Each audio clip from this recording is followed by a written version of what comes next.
The broadcast is now starting. All attendees are in listen-only mode. Welcome everybody to Selecting the Best Sensor for Your Machine Vision System, a webinar hosted by Photonics Media and sponsored by Teledyne DALSA. My name is Robin Riley and I am the Photonics Media Web Editor. Our speaker today is Tom Brennan, founder and senior engineer of Artemis Vision and an AIA Advanced Certified Vision Professional. Tom will be speaking today on the importance of sensors in machine vision and how to determine what type of sensor is best for your machine vision system. If you have technical issues during the webinar, please log out and log back in to rejoin. A recording of the webinar will be available on the Photonics Media website shortly after the presentation. We encourage you to ask questions throughout Tom's presentation. Just type your question in the question box and we will answer as many as possible at the end of the session. And now I would like to turn the presentation over to our speaker, Tom Brennan. Great. Thank you, Robin.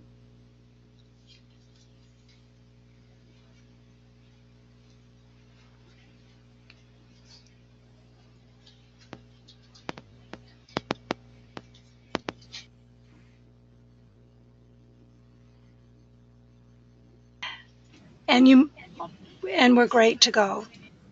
Okay, perfect. Well, welcome everybody. We're going to be walking through the importance of sensors for machine vision applications. So, first of all, sensor choice is obviously important to the performance of a machine vision system. And that's because the sensor is where all the data comes from. So, the algorithm performance, false positives, failure to detect a bad part, failure to see a certain thing in the specimen for a biological application, are all going to come from the data that that sensor provides. And there's a lot of choices out there in terms of picking a sensor, right? We have all the various different sizes, optical formats. We have different pixel sizes. We have CCD and CMOS. There's a lot to consider. So what we're going to try to walk through here are some basic guidelines for helping you make those choices, because ultimately we have to deliver a working application subject to a timeline, and that application has to work reliably, despite not being able to necessarily test every possible case up front.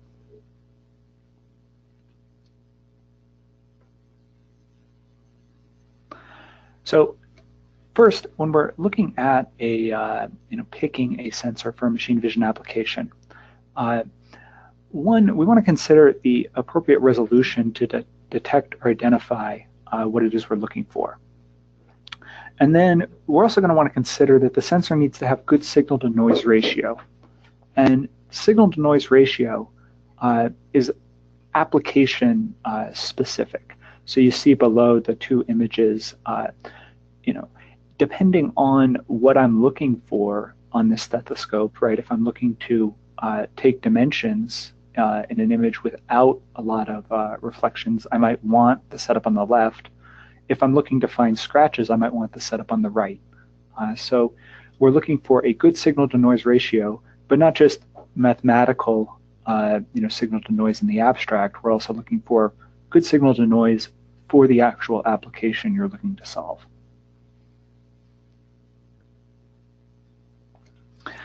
So there are a few components to doing the math on a machine vision application, and it really depends on what you're looking to do. So if you're looking to do gauging or dimensioning, what you're going to want to do is you're going to want to take your field of view for the application and divide it by the number of pixels. So if I have a 1 megapixel sensor that's 1,000 pixels by 1,000 pixels, and I divide a 1-inch field of view by that, I have about 1 pixel per thousandth of an inch. Similarly, if I have a 4 megapixel sensor, 2,000 pixels by 2,000 pixels, And just to do the same math, in the metric system, if I have a 2 millimeter field of view, I'm going to have 2 microns per pixel in terms of my resolution. And one thing to consider with these gauging and dimensioning applications is there's a lot of people will mention subpixel repeatability, and sometimes you can get that. Sometimes the presentation is very consistent. Sometimes everything's set up just right, and you can get resolution to the 10th of a pixel. But sometimes if the part is in motion or there's other factors, you're not going to be able to get that subpixel repeatability, and you might not be able even to get pixel repeatability. So you'll want to consider your setup, and you'll want to test things out, and just make sure that you're able to get the pixel level of repeatability that you think you can, and then use that math to trace that back to what dimensional resolution you really have. One trick to consider for static parts, right, as we continue to sample, the standard deviation is going to decline by 1 over the number of samples, or 1 over the square root of the number of samples. So you can also use some mathematical tricks and tricks in your setup to get better resolution. But fundamentally, you can be looking at taking the field of view and dividing it by the number of pixels to get a rough idea of the precision of the system.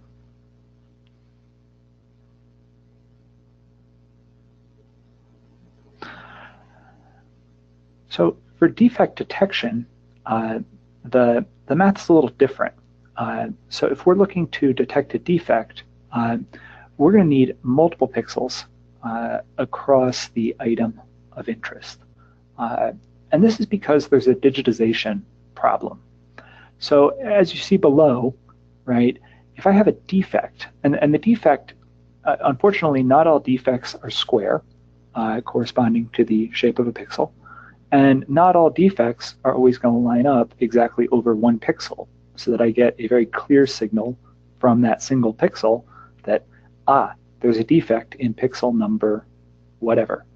Unfortunately, in the real world, defects, or things I might be looking to find, are going to be all sorts of shapes, and they're potentially going to lie across pixel boundaries. And so then I'm not going to get a strong signal, like a strong dark green, in my image. In my image of the defect on the left, I'm actually going to get 4 very light green pixels.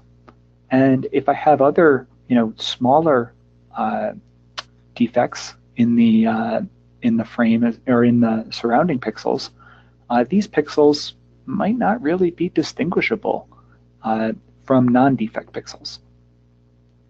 So we really want to, get to a level where, the smallest defect we're looking to find is going to be 3 pixels by 3 pixels, or 4 pixels by 4 pixels, so that I'm sure that I'm going to have pixels that lie entirely over the defect, and I'm not going to be relying on, an individual pixel or a slight change in gray level to find the defect. Because if I'm relying on that, the application just generally isn't going to be as repeatable over time as we might want it to be.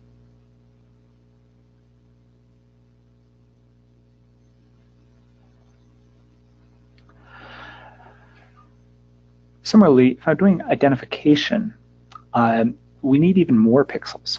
So for identification, we need enough pixels to distinguish the item from other items.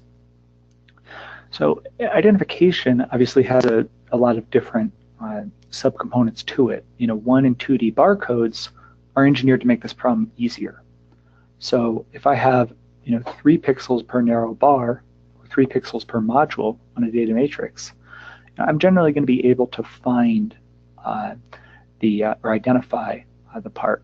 And sometimes we can go below that rule of thumb, right? We can get a barcode read even though I have just 1.5 pixels per narrow bar.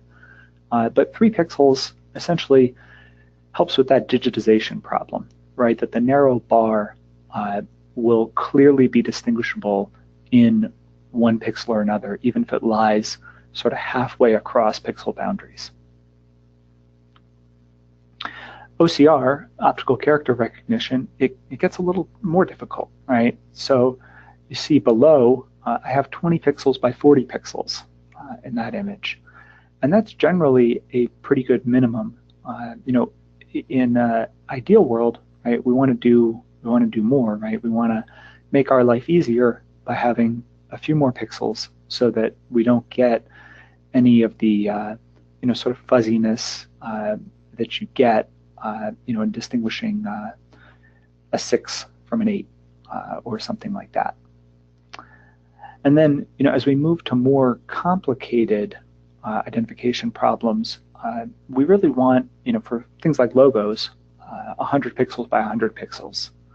And we want to make sure that we have a good MTF, modulation transfer function, which is critical for identification, because as soon as I get blurring, right, I no longer effectively have as many pixels as I thought I did.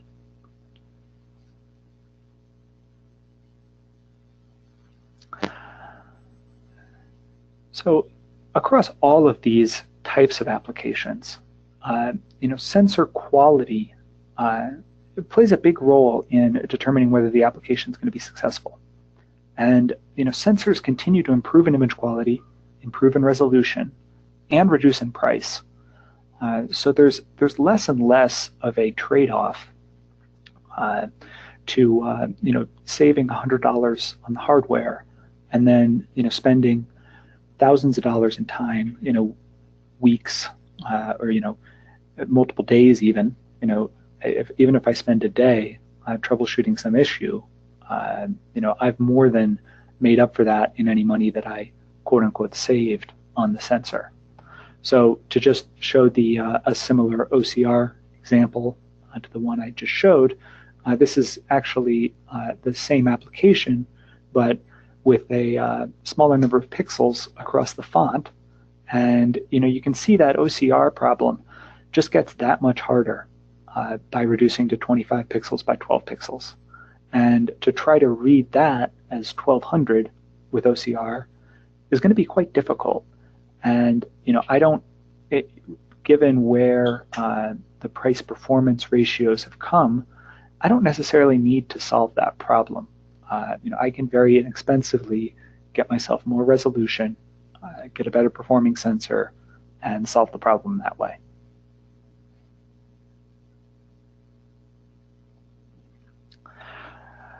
So when we talk about sensor quality, there are a few elements we're talking about. One is the quantum efficiency. And you'll see on the bottom left here a quantum efficiency curve. And basically that's the amount of light that's going to get converted to electrical energy or charge. And you can see for this sensor, they've broken it out by wavelength as well. Presumably it's a color sensor. So you see I have slightly better quantum efficiency for blue than I do for red. My quantum efficiency peaks at approximately 500 nanometers for this sensor, meaning my sensor is going to be most sensitive and perform best for 500 nanometer light, and less well as I get up into the near IR range, past 700 nanometers. Another concept is the full well capacity. So the pixel you can think of as an actual well, that as photons hit that pixel, right? You see the photons hitting the pixel in the image on the right. Some of them, according to the quantum efficiency, are converted to charge, or electrons. And the number of electrons that each pixel can absorb is the full well capacity. The dark noise is then the noise when no light hits the pixel, or hits the hits the sensor, and then I try to grab an image, right? And so I get the noise associated with a readout. And if I take the capacity over the dark noise and log it because the dynamic range is measured, or decibel dynamic range is measured on the log scale. I get a good comparison metric for my sensor, because in an ideal world, right, I want the well capacity to fully swamp any dark noise. And to the extent that occurs, right, I have a very good dynamic range. I can handle lighting conditions from very close to the dark noise level, where I don't only get a few photons and only get a few electrons, to pretty much all the way up to the full well capacity.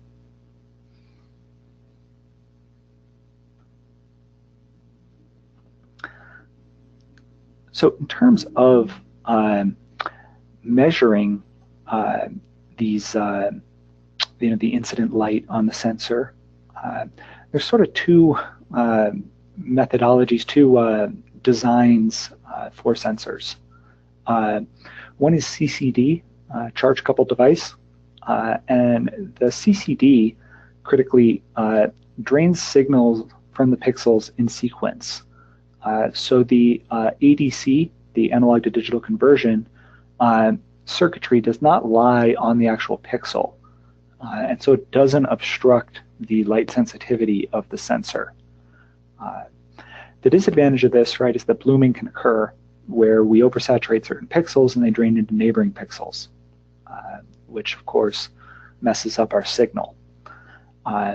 The advantage of the CCD, when it was very costly and very difficult to print small circuitry, was that I wasn't obstructing any of my circuitry or any of my pixel area that's photosensitive with ADC circuitry. The CMOS design, on the other hand, drains signal from pixels individually.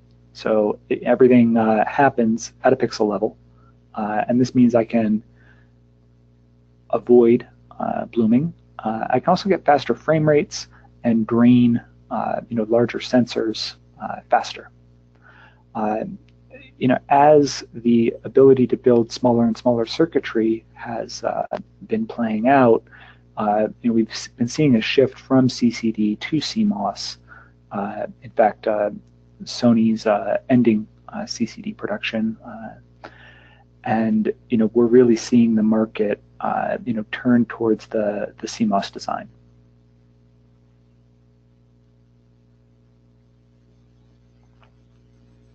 And we're seeing the old reputation for, and these are two Sony chips. The old reputation for CMOS, that it was noisier, due to that circuitry, isn't really true, particularly when we're talking about low light levels. We've made a lot of strides in CMOS sensor design. So you can see that the newer generation CMOS on the left outperforms the CCD for a lot of tasks where previously it was thought that, oh, you're going to need a CCD for that.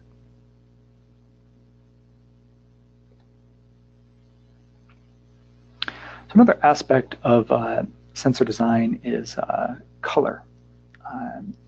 And I bring this up because the way color is typically implemented is via a Bayer pattern, like you see on top here, where we have basically a filter over the sensor with blue, green, and red pixels.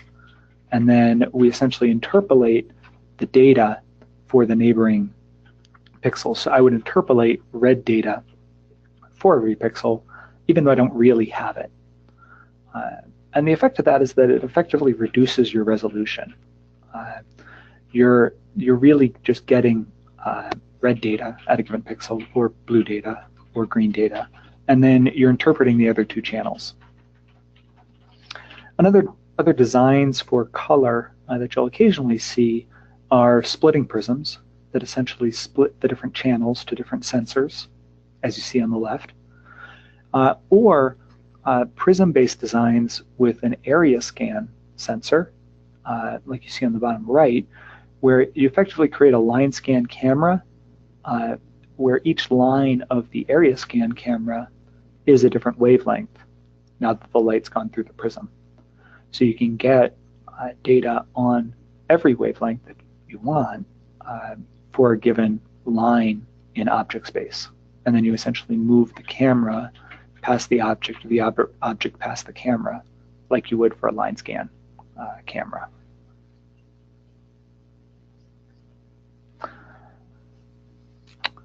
So beyond the actual sensor, there's a lot of other components that can add noise to the system and are important to consider in the overall application, because whether we're implementing a machine vision system for a biological application or industrial application or whatever it might be, we're ultimately responsible for getting something working, and we need to consider that noise could come from other factors. Even if I have a perfect sensor for the application, I might not be able to solve the problem with that alone, and I need to consider how the sensor ultimately forms part of a system that's responsible for delivering a good signal-to-noise ratio. So lighting-wise, fluorescent lights flicker, CRT monitors refresh. On the other hand, LED and halogen are going to provide relatively consistent illumination. The other thing, I have to consider, whatever I'm imaging and how consistently it's going to be presented, right? And how much these parts or objects actually vary. And then, perhaps most importantly, I need to consider my lensing. I have to have optical elements that can transmit light evenly across the sensor and accurately, mapping all the light from pixel or from some point A in real world space back to pixel A on the sensor.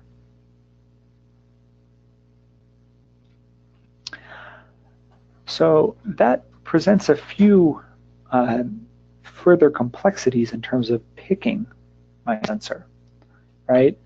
If I go with a larger sensor to get typically larger resolution, right? I can fit more pixels on a larger sensor.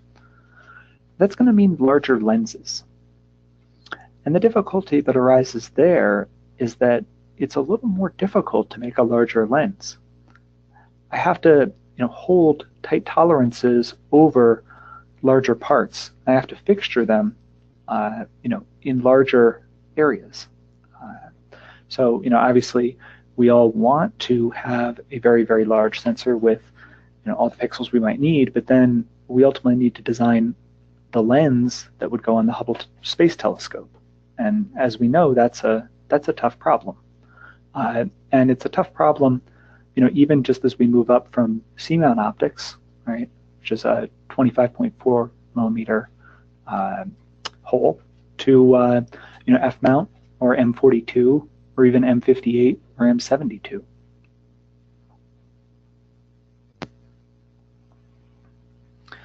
So why don't I just make my pixels smaller, and then I can just pack more of them onto some very small sensor. That creates another issue, because remember that light is both a particle and a wave, and waves interfere with each other, particularly as they go through optical elements and are diffracted. So there's ultimately a concept of the circle of confusion in airy disk, which is the error I'm going to get from trying to focus a wave. And the distance, x, right, that I'm going to be able to achieve between the center of point A's airy disk to the first ring of point B's airy disk, right? Well, that gets right down to pretty much the pixel sizes that we're seeing on a lot of modern sensors. So on a lot of modern sensors, we're seeing pixels, on the order of 1 to 2 or 3 microns. And the issue there is that as my F number increases, right, the distance that I need between the pixels, my pixel pitch, increases. And as you can see by that equation, for the separation of the circles of confusion, if I'm talking about imaging something at f8, and we have a situation where we're using red light, I really need pixels that are 0.3 microns apart to essentially get the center point of the one-area disk to the rim of the secondary disk. At f2, right, obviously the problem is less pronounced, but at low F numbers, I'm not going to have much depth of field. So there's a problem, if we get the pixels too small, because we ultimately run into the limits of focusing a wave. And this is, of course, assuming perfect optics. And in reality, my optics might not be perfect. So there's a trade-off in that we might not be able to actually resolve a 1 micron pixel or resolve light onto a 1 micron pixel. But there's other factors as introduced previously, right, where we have various forms of error in the system, right, and the having more pixels can provide some help. It does help to oversample, allowing us to average. And averaging, of course, reduces standard deviations and generally makes for a more repeatable and more accurate system. So you can see, the two images below of a defect, right, with different optical setups. The smaller pixel image is a little noisier. Right? I see more noise pixel to pixel. I'm also a little under-resolved. The defect shows up as only a pixel and a half or so across. And if I up my pixel size, right, I reduce my background noise, and I am able to see this defect now as 2 to 3 pixels across, making it more reliably detectable, which for a system can make all the difference.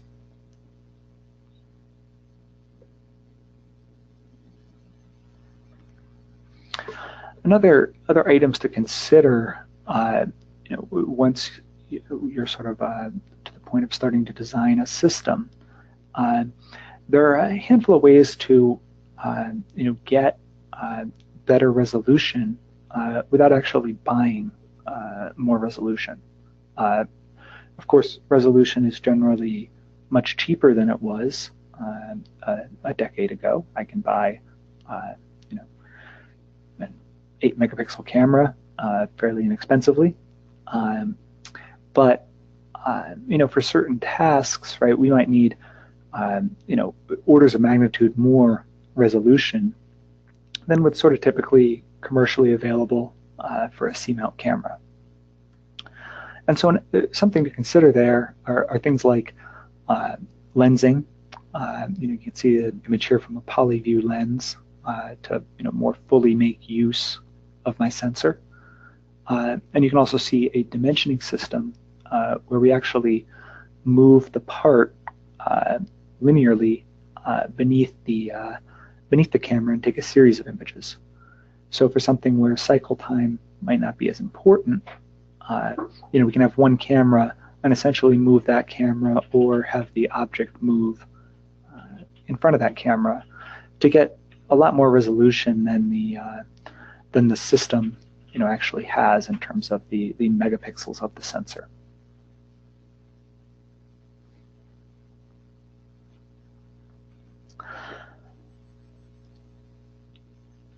Lastly, though, the most important thing in terms of picking a sensor is prototyping and testing. You want to use the math to guide the components selected, right? We all need to get to a result quickly, right? And we want to use the math and our experience to pick something that's going to work from the get-go. But all these equations and all this math ultimately describes real-world systems that behave according to that math, but we don't necessarily know all the parameters, right? We don't know what imperfections there are in our lens. We don't know how the light will reflect off the part. We don't know what levels of noise we might see from the sensor when it's actually at the temperature that it's going to be for the application. There's a lot of factors to figure out, and so with cameras being relatively inexpensive now, there's a vast majority of industrial cameras are sub $1,000. If you're debating a fudge factor, just purchase the camera and test it. There's a lot you can find from just doing empirical experiments, and you can't really know just from looking at a spec sheet whether if you consider all the parameters of the lens, consider all the parameters of the light, consider the quantum efficiency, the dark noise, et cetera, and therefore say that yes, I will be able to find that scratch. You can sort of make some rough calculations to it, but ultimately, if you're looking to deliver a system that's going to do what you want to do reliably, you're going to want to test it. So with that, I'll turn it back over to Robin and anybody who has any questions. Well, thank you very much, Tom. And attendees, if you have questions, now is the time to enter them into the question box. And so beginning here, Tom, with the first question, how can I differentiate among sensor colors? In case of laser diode, for example, I don't see it in my retina practice.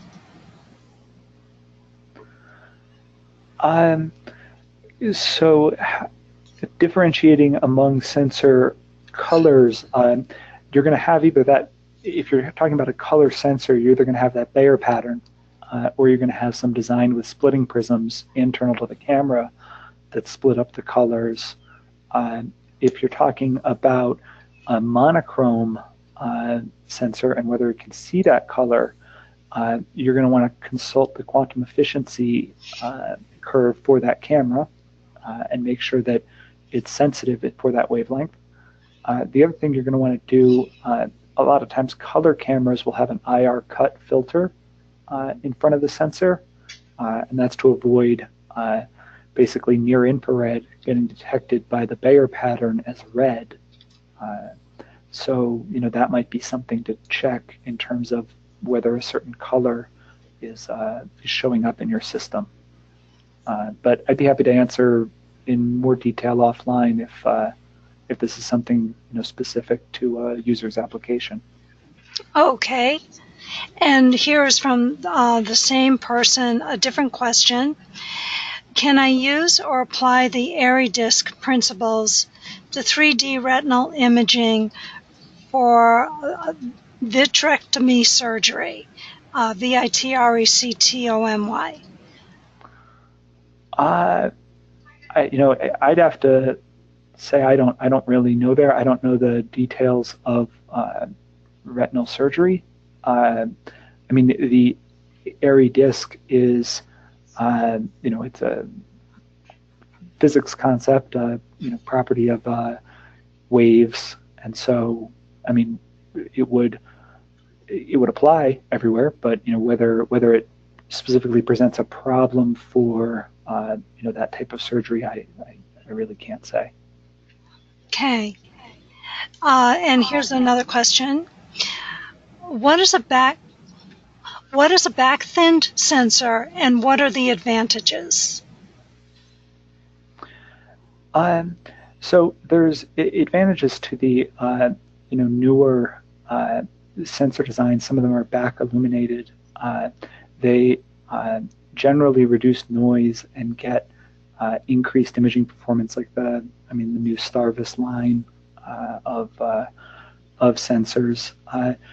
I'm not, an expert in sensor design, but those newer models have continued to make improvements in terms of the dynamic range. I mean, you see improvements of a few decibels, which, given the log scale, is quite significant. Okay, thank you. Somebody asked if the presentation was going to be available, and so I just want to let everybody know that yes, you can receive a copy of this presentation. Just please contact Tom or contact me, and I will pass the request on to Tom. Okay, so our next question here is, can you point me at some information regarding sample moving to improve resolution? You will need positional encoding mechanisms to stitch or interpolate these images into a higher resolution. Yes, you will need an encoder to stitch the images into a higher resolution image. Sometimes you don't necessarily, though, need to stitch it together into one entire composite image, right? You can essentially move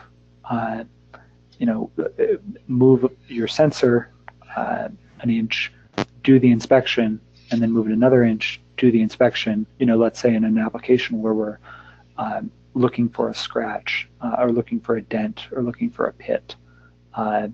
You can essentially perform the same inspection at multiple different locations, and you don't necessarily need the entire resolution that the application might require from a mathematical perspective. So if we were looking at a large surface that let's just say was 10 inches by 10 inches, and I wanted to find defects to the 10,000th of an inch. So now I'm doing the math of, I want 3 pixels per 10,000th, and I multiply that out, and I realize that there's no commercially available sensor that I can really buy to solve that problem, let alone a lens. I could consider something where I have an XY stage and I move the part around, inspecting for that pit or scratch or dent at multiple different locations. So that would be the type of application where we'd consider that. Okay, thank you. And here's another question.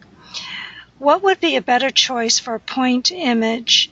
In parentheses, he has non-imaging space objects, such as a planet, star or satellite in orbit, CCD or CMOS? I really don't know on that. You'd have to test that. Artemis Vision as a company, we deal a little more in the industrial space, so I have more expertise on that than in sort of the astronomy space. I would, in general, very much encourage prototyping and testing for any type of application. Whether it's biological, astronomy, or industrial. Okay, thank you. And I just want to mention we have an Optics in Astronomy webinar on June 20th, if that is of interest to anybody. So our next question here is, what would be a good method to reduce and or eliminate motion blur if the application requires motion and capture at the same time? So motion blur, one way to mitigate it is to have more light, so you can shorten exposure time. However, at shorter exposure time, you are going to have more read noise. In terms of trying to remove that blur, via software, you could apply a sharpening filter. There's, in terms of how to potentially reduce that even further, you might also want to consider line scan, where you can actually use the consistent motion of the part to help generate an image, because you're gathering one line at a time, and that can be a way to reduce your blur, because then you're able to illuminate very, very brightly just one stripe as the part passes beneath the camera. There's a handful of techniques. I mean, ultimately, you're going to be able to mitigate the problem, but probably not entirely eliminate it. Okay, thank you. And here's another question. Can CMOS be used as efficiently as CCD for spectrum recording? Can CMOS be used? So for a camera with a splitting prism that's going to acquire multispectral imagery, you would presumably be able to use either. You would have to do a little bit of testing there. If you have a lot of illumination at one particular wavelength, right, you might run into a blooming issue with the CCD, where the splitting prism will put that all to one line on the CCD. I would think that it'd be difficult to say in the abstract that CMOS is the technology for that, or CCD is the technology for that.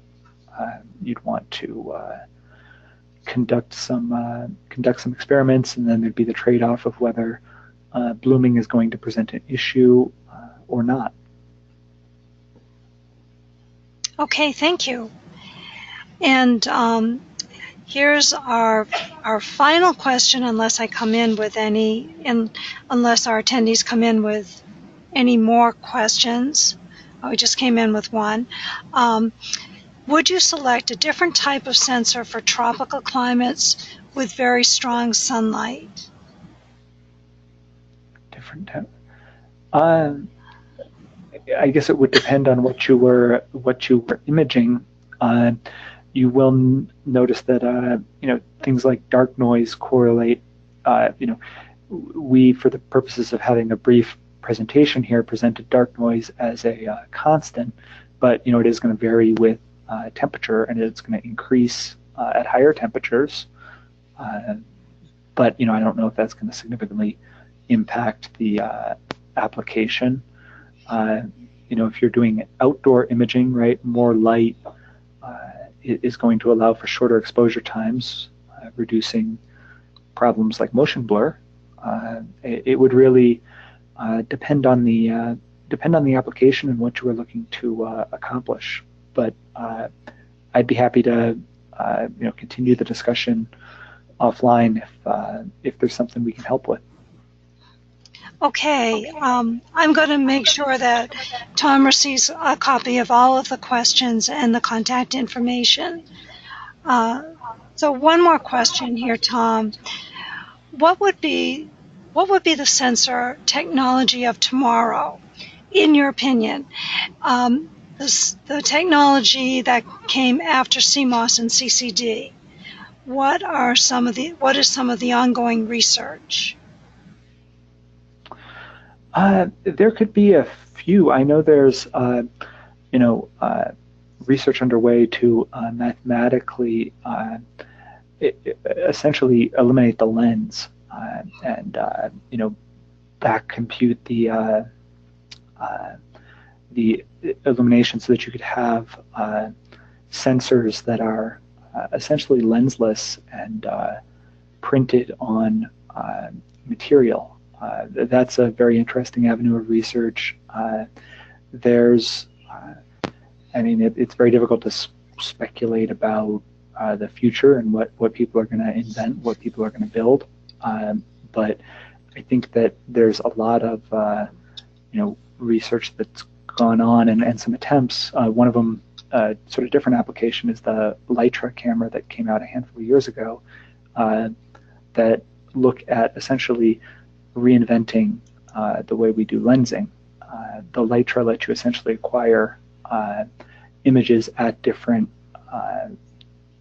working distances simultaneously, so you could refocus after the fact. I think there's going to be somebody's going to get it right there, and something that essentially reinvents the whole system is going to come into being. Okay, thank you, Tom. I'm just going to wait a couple of seconds to see if there are any other questions.